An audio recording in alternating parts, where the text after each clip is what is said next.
പിന്തുണച്ചു എന്ന് പറയുന്നത് വന്നൊരു ഹെഡിങ് മാത്രമാണ്. ഞാൻ പാലക്കാട് ഒരു ഫംഗ്ഷന് പോയപ്പോൾ ഞാൻ രാഹുലിന് പ്രചരണത്തിന് പോയിരുന്ന ഒരാളെന്നുള്ള നിലയിൽ എന്നോട് ചോദിച്ചു. അപ്പോൾ ഞാൻ പറഞ്ഞത് MLA സ്ഥാനം ഒരു കേസ് തെളിയുന്നത് വരെ, അന്ന് എന്നോട് ചോദ്യം ഉണ്ടാകുന്ന സമയത്ത് അദ്ദേഹത്തിനെതിരെ പരാതിയില്ല പോലീസിൽ. ഈ സാമൂഹ്യ മാധ്യമങ്ങളിലും വാർത്തയിലും വന്ന ആരോപണങ്ങൾ മാത്രം നിൽക്കുന്നൊരു സമയത്താണ് ഞാൻ പാലക്കാട് ഒരു ഫംഗ്ഷന് പോയത് ഈ ചോദ്യം ഉണ്ടാകുകയും ചെയ്യുന്നത്. അന്നാണ് ഞാൻ പറഞ്ഞത്, ഒരു പരാതി വന്ന, അതായത് ആരോപണം വന്ന, പോലീസിൽ പരാതി ഇല്ലാത്ത സമയത്ത് തന്നെ പാർട്ടി അദ്ദേഹത്തിനെതിരെ പൂർണ്ണമായും പാർട്ടിയുടെ എല്ലാ സ്ഥാനങ്ങളിൽ നിന്നും മാറ്റുകയും ഒക്കെ ചെയ്തിരുന്നു. MLA സ്ഥാനം രാജിവെക്കുക എന്നുള്ളത് അദ്ദേഹം തീരുമാനിക്കേണ്ട കാര്യമാണ്. അതിൽ നമുക്ക് അഭിപ്രായമില്ല എന്നുള്ള കാര്യത്തിൽ പറഞ്ഞത് പിന്തുണ എന്നുള്ള വാക്ക് വെച്ച് വന്നു എന്നുള്ളതേ ഉള്ളൂ. ഇപ്പോഴും പിന്തുണയ്ക്കുന്നുണ്ടോ എന്ന് ചോദിച്ചാൽ ഏത് കാര്യത്തിൽ നിന്ന് എനിക്ക് തിരിച്ചു ചോദിക്കേണ്ടി വരും.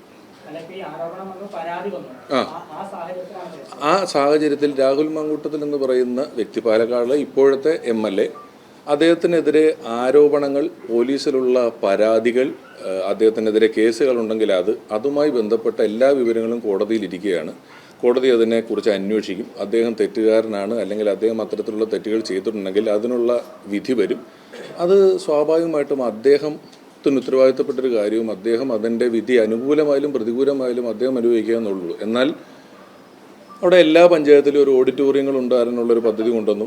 1.5 വർഷം കൊണ്ട് ഏകദേശം 13 വീടുകൾ രാഹുൽ അവിടെ വെച്ചു കൊടുത്തിട്ടുണ്ടെന്നാണ് എൻ്റെ അറിവ്. അപ്പോൾ ബാക്കി ഒരു 8-10 വീടുകളുടെ പദ്ധതി പകുതിക്ക് നിൽക്കുകയാണ്.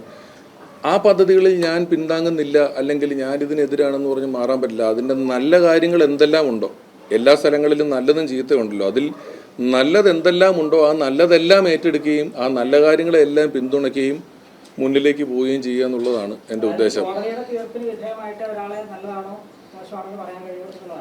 നമ്മളെ സംബന്ധിച്ച് നമുക്ക് അറിയില്ലല്ലോ ബാക്കി കാര്യങ്ങൾ.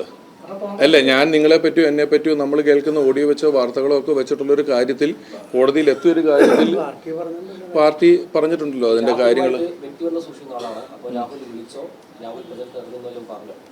ഞാൻ അവിടെ ഇപ്പോഴത്തെ MLA എന്നുള്ള സ്ഥാനത്തിൽ അദ്ദേഹത്തെ വിളിച്ചിരുന്നു. എന്നെയാണ് പാർട്ടി പറഞ്ഞിട്ടുള്ളത്, ഞാനാണ് വരുന്നതെന്ന് പറഞ്ഞിരുന്നു.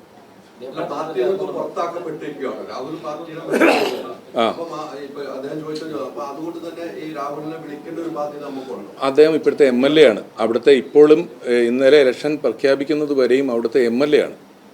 അതിന്റെ ബാധ്യതയുടെ പ്രശ്നമല്ല, അദ്ദേഹമാണ് അവിടുത്തെ MLA. ഞാൻ പറഞ്ഞതുപോലെ ചില നല്ല കാര്യങ്ങൾ ചെയ്തു വെച്ചിട്ടുണ്ടെങ്കിൽ ആ നല്ല കാര്യങ്ങൾ ഏറ്റെടുക്കുകയും മുന്നിലേക്ക് പോവുകയും ചെയ്യേണ്ടതുണ്ടല്ലോ. അതെല്ലാം പാർട്ടി നേതൃത്വവും പാർട്ടിക്കാരും തീരുമാനിക്കുന്നതനുസരിച്ച്. ഞാനിപ്പോൾ ഇവിടുന്ന് ഇന്ന് പാലക്കാടേക്ക് എത്തുന്നതേ ഉള്ളൂ. അതനുസരിച്ചിട്ടാണ് കാര്യങ്ങൾ തീരുമാനിക്കുക.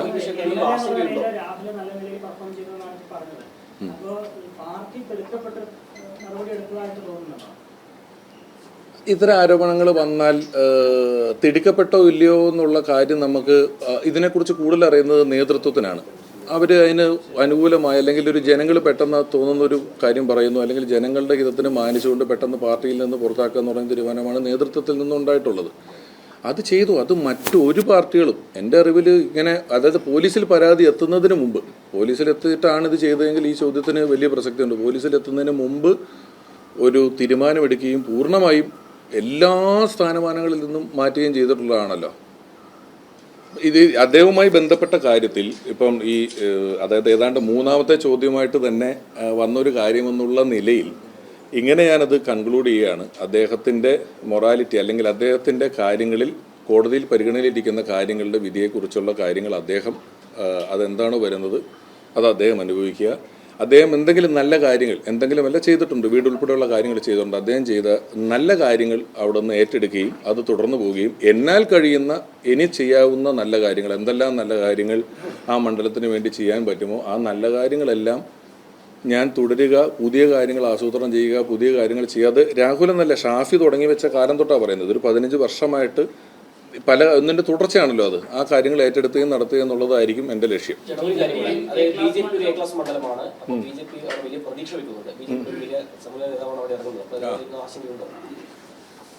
BJPയുടെ ഒരു സമുന്നതമായ നേതാവാണ് വരുന്നത്. ഞാൻ എതിർപക്ഷം എന്ന വാക്ക് ഒരു പാർട്ടിയെ പറ്റിയും പറയുന്നില്ല, മറ്റൊരു പക്ഷം എന്ന വാക്ക് പറയാനാണ് ആഗ്രഹിക്കുന്നത്. അത് മറ്റൊരു പക്ഷത്തുള്ള സ്ഥാനാർത്ഥികളും ഞാനുമായിട്ടുള്ളൊരു ഓട്ട മത്സരമൊന്നുമല്ല ഇത്. അവർ നിങ്ങളുടെ മുന്നിലേക്ക് വെക്കുന്ന ആശയം എന്താണ്, അവരുടെ ആശയധാര എന്താണ്, കോൺഗ്രസ് നിങ്ങളുടെ മുന്നിലേക്ക് വെക്കുന്ന ആശയം എന്താണ് എന്നുള്ള ഒരു ആശയങ്ങളുടെ പോരാട്ടമായിട്ടാണ് ഞാനിതിനെ കാണുന്നത്. അപ്പോൾ ആ പാലക്കാടുള്ള ഒരു മതനിരപേക്ഷ ജനാധിപത്യ ബോധ്യമുള്ള ആളുകൾ ഉറപ്പായിട്ടും അതിന് തന്നെ മുൻകൈ എടുത്തുകൊണ്ട്, പലപ്പോഴും നമ്മൾ സാമൂഹ്യ മാധ്യമങ്ങളിലൊക്കെ കാണുന്ന പോലെയൊന്നുമില്ല. നമ്മൾ മുറ്റത്തേക്ക് ഇറങ്ങി ഒരു 5 കിലോമീറ്റർ ഇടത്തോട്ടും വലത്തോട്ടും കടന്നാൽ എല്ലാവരും നമ്മുടെ സുഹൃത്തുക്കളും എല്ലാവരും നമുക്ക് പരിചയമുള്ളവരുമൊക്കെയാണ് എന്ന സാഹചര്യത്തിൽ അത്തരത്തിലൊരു നിലപാടായിരിക്കും ജനങ്ങൾ എടുക്കുക എന്ന് ഞാൻ വിശ്വസിക്കുന്നു.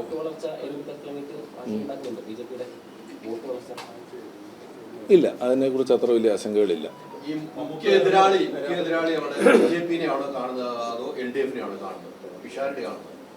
അവിടുത്തെ ഒപ്പം മത്സരിക്കുന്നതിലെ മുഖ്യ എതിരാളി എന്ന് പറയുന്നത് BJP ആണ്. BJP ആയിട്ടാണ് ഡയറക്റ്റ് മത്സരം നടക്കുന്നത്. അത് തന്നെ സാങ്കല്പികം.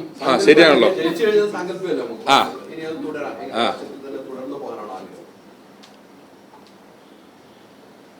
ഞാൻ ഇതിനു മുമ്പും രാഷ്ട്രീയത്തിലുണ്ടല്ലോ.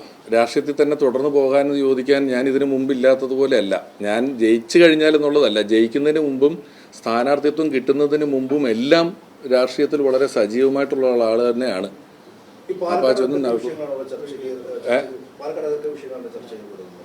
അല്ല, പാലക്കാട് ഞാൻ പറഞ്ഞല്ലോ, ഒന്ന് നമ്മൾ ജനങ്ങളുടെ ശാരീരികമായ ആരോഗ്യത്തിനും മാനസികമായ സന്തോഷത്തിനും വലിയ പ്രാധാന്യം കൊടുത്തിട്ടുണ്ട്. വികസനം എന്ന് പറയുന്നത് നമ്മൾ എല്ലാ പാർട്ടികളും എല്ലാ കാലത്തും പറയുകയും നമ്മുടെ ഒരു കർത്തവ്യമായിട്ടുള്ളൊരു കാര്യവുമാണ്. ഞാൻ പലപ്പോഴും ആലോചിക്കുന്നൊരു കാര്യം, നമ്മുടെ ഇവിടെ ഇപ്പോൾ ഒരു നല്ല വികസനം, നമ്മളുടെ കടൽത്തീരം മുഴുവൻ നല്ല ബെഞ്ചൊക്കെ ഒരുക്കി കല്ലിട്ടു.